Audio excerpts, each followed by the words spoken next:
Hello there, 6th grade. Welcome to the probably the last section that we're going to be covering. This is section 734. We are in week 8 of distance learning. So section 734 is all about finding an unknown value using algebraic expressions. If you don't recall, an algebraic expression is one of these equations or expressions that has the letter x in it because x is your unknown. And so what we're going to do is I'm going to walk you through a few of these on how you can find an unknown using an equation. This skill of solving equations is one that's going to come back to help you again and again. And so it's something that we'll cover a little bit at the end of 7th grade and then a lot at the end of 8th or at the beginning of 8th grade and then on throughout your high school career. So don't feel bad if this is not something that you're comfortable mastering, but what we're going to start with is something like this where you say, okay, finding an unknown variable using an equation. It tells you first, an airplane is at full capacity carrying an unknown number of passengers and 7 crew members. What variable could you use to represent the unknown number of passengers? Write an expression for the total number of people on the plane. And so what you're going to do is it says, okay, you can write an expression for the total number of people. And that example could be, you could use any letter you want for total number of people, and then you can use something for unknown number of passengers like x. So in this example, it's going to tell you, okay, you know there are a number of passengers along with 7 people that are on the crew. So for the part where it says unknown number of passengers, that should be represented by the letter x. And then it says 7 crew members, so that is going to be an additional 7 people. And then you have, okay, unknown number of passengers and 7 crew members. Okay, that seems pretty straightforward. And then it says, for part B, it says to write an equation. It says the plane was designed to hold 241 people. So 241 is my total, and I know that that total is made up of unknown number along with 7 people. So I make my expression x plus 7 is equal to this 241. Okay. Now I know that a lot of you are going to be able to very comfortably guess or figure out what that x value has to be. And this problem does indeed go on to talk about inverse operations. So in this case, I want you to look at this problem and think, okay, this x is a number that you don't know, and then to this number I have added 7. If I want to undo that process or reverse this process, find the inverse, I do that by subtracting 7 from both of these values. And most of you would be able to guess pretty clearly that the number is going to be x equals 241 minus 7, which is 234. And most of you would think, oh, I could just count back by 7 or count up from something, and then you'll figure out 234 that way. So I want you to just get in the habit of coming up with a system and then trying to solve it from there. Okay? This problem is also going to talk about saying that whenever it's going to talk about inequalities, which is something that is not equal to. Okay, and if you know that there's going to be less than the capacity of people on the plane, right? It says whenever it flies, the airplane is not always at full capacity, which means that it is less than, that some amount of passengers is less than or equal to the total. So you can take the same problem that we just had, which was x plus 7 was equal to 241, which means it is completely full. And you can change this to say this is less than or equal to 241. Because you can read this expression as total people, total is less than or equal to the 241. And this is a way that you can write an inequality to represent a real situation. In this case, you can kind of talk it out and say, okay, the people has to be less than or equal to the capacity of the plane, and it wouldn't make sense if it was flipped around. Now, I'm going to jump ahead to a few of these problems. I'd like you to try at least one of these. So I'd like you to try either 7-113, 7-114, or 7-115. And what these are going to do is they're going to have you write inequalities that are based off of information that's given to you in the problem. I'd like to talk a little bit about 7-1, 18, 19, and 20. 1IT is interesting because it's giving you an inequality, and then you have to sort of interpret these other values that it tells you. So it tells you that each April, bluebonnet wildflowers are seen throughout Texas. The botanists claim the number of acres of blah, blah, blah, blah, blah is estimated by this inequality, where it says W minus 30 is greater than or equal to 100.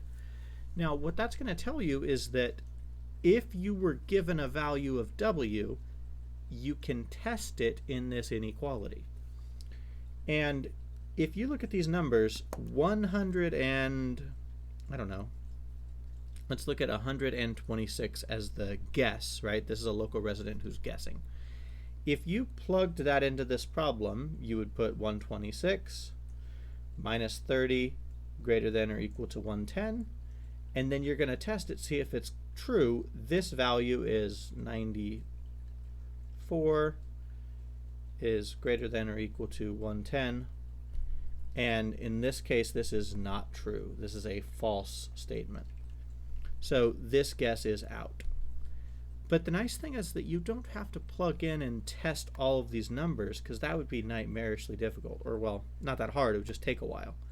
What you can do is you can look at this inequality and you can find what is called a boundary point.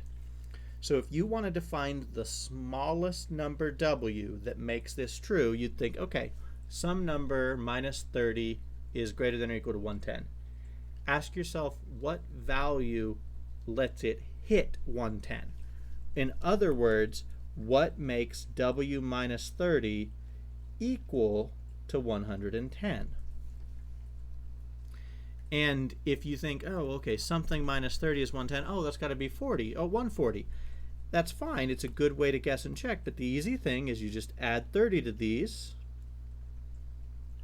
and you are now solving equations by finding that the boundary amount, the point that you care about, is 140. And because it's greater than or equal to 140, 152, and 163 something, those are all values that are bigger than 140, so those are all going to be fine. Okay. Anytime it asks you to show these things on a number line, and this is something that you're going to see in your homework, you're going to take a number line.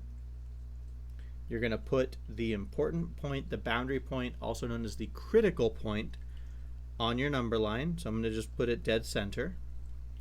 And in this case, all of the numbers that worked for it were up here. These are all of the spots that made it true and worked for this inequality. So you go back in here and you're like, okay, well, it's a filled in circle, and all of the true values are in this direction to the greater than section. Okay. So I'd like to look at 120 for you guys, just to show you a few of these solving problems. In the first one, it says a number minus 10 is equal to 46, and you can pretty easily guess that number, but it's very easy to say, oh, well, what's the opposite of minus 10? It is plus 10. So I know that the x value has to be 56.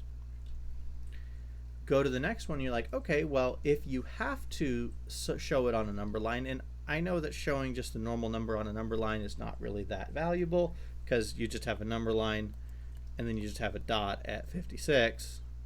That doesn't tell you too much. Here, though, because it's an inequality, you're gonna have an arrow pointing one way or the other on the number line. So what you can do on this, and what you can start off by doing, is to take this equation, c minus 24 equals to 30, then think, okay, how do I undo, or what is the opposite of subtraction? I add 24 to this, and then I get that the value that I care about, C, equals to 54. Now this is on a number line, and I'm talking about 54 is here.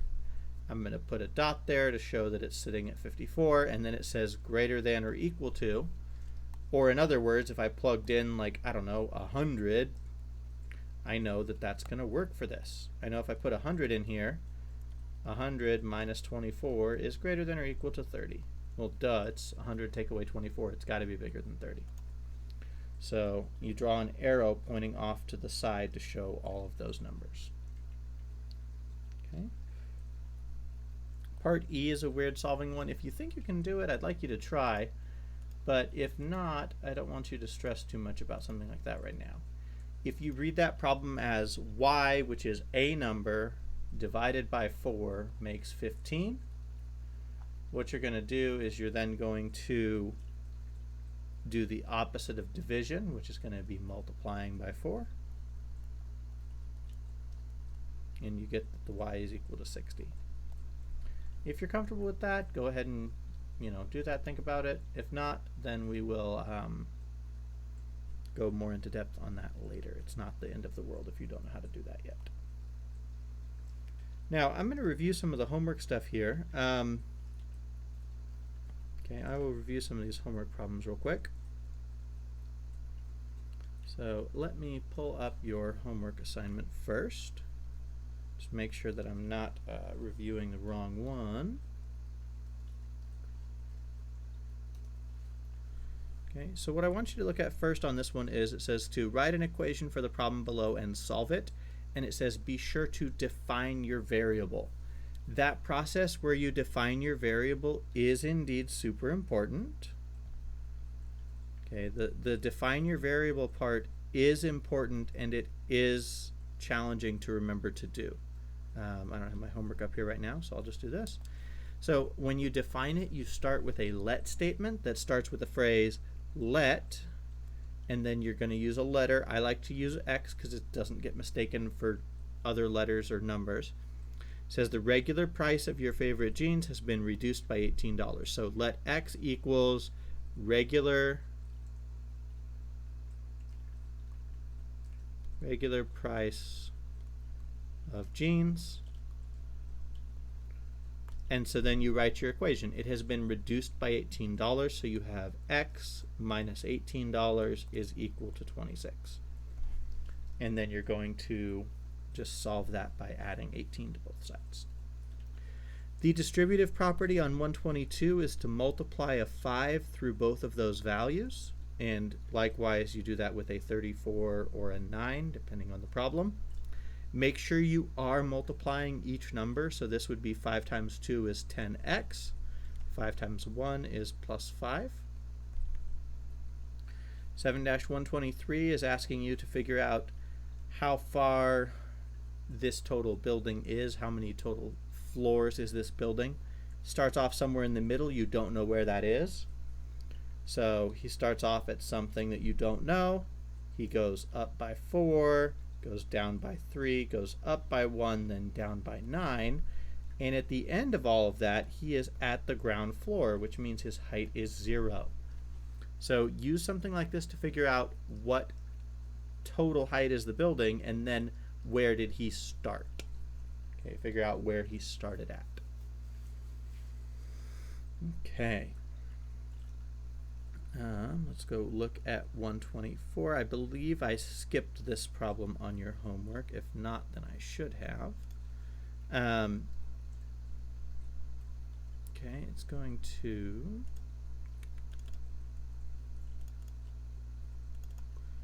Okay, on 7-120, so let's see, I did 121 and 122. I actually skipped the elevator problem. I'm sorry about that. Forgot I did that. 128 is the next one that I want you to look at on your homework. It is asking you to rewrite them as a number with a denominator of 100. So in this case, rather than instead of multiplying by something, you're actually just going to divide both of these by 2. and you are going to have a decimal number on the top, which is actually okay. This one's a little bit tricky because there is no nice number that lets you multiply a 15 and give you 100. So what you're going to want to do is figure out what this value is over 100. And there's a few different ways you can do that. You could either do 100 divided by 15, and then that's going to give you a fraction that you can actually multiply by. In this case, it's going to give you 20 over 3, which is like 6.6 repeating. And then you can just times the top and bottom by 20 over 3,